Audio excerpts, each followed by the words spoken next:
Pemerintah kembali membongkar pagar laut di perairan Tangerang pada Rabu 22 Januari 2025. Aparat gabungan TNI Angkatan Laut, Kementerian Kelautan, Polair hingga nelayan terjun untuk membongkar pagar yang terbuat dari bambu tersebut. Mereka berkumpul di pos TNI Angkatan Laut di Tanjung Pasir sebelum menuju ke laut.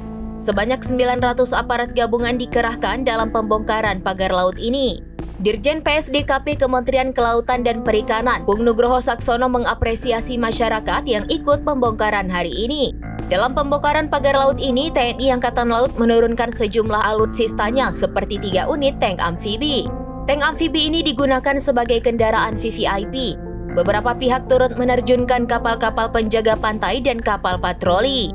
Dari arah tempat pelelangan Ketapang, puluhan kapal nelayan yang bersama-sama membongkar pagar laut tampak berlayar bersamaan.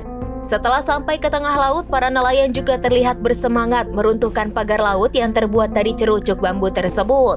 Pencabutan pagar itu pun dimulai dari Kecamatan Mauk dan akan dilanjutkan hingga ke Pulau Cangkir, Kecamatan Kronjo. Sebelumnya pembongkaran sudah dilakukan sejauh 2,5 km di kawasan Tanjung Pasir. Namun kali ini pembongkaran akan dilakukan secara massal. Satu di antara sejumlah nelayan, Uri 40 tahun mengatakan dia tidak bisa memastikan berapa banyak nelayan yang ikut membantu proses pembongkaran ini. Meski demikian, dari pihak nelayan sendiri mengerahkan kurang lebih sebanyak 200 hingga 300 kapal membantu jalannya proses pembongkaran. Para nelayan sangat berterima kasih dengan dilaksanakannya pembongkaran pagar di laut ini.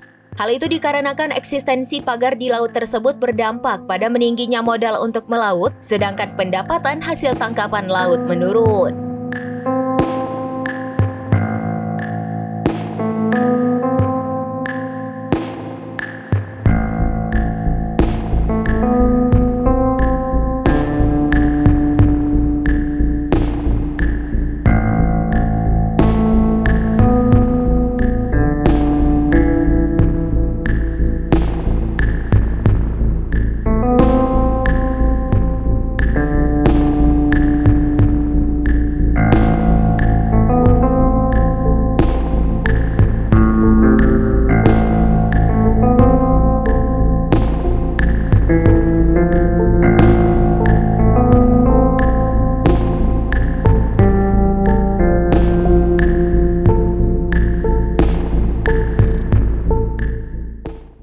Download Tribun X sekarang, menghadirkan lokal menjadi Indonesia.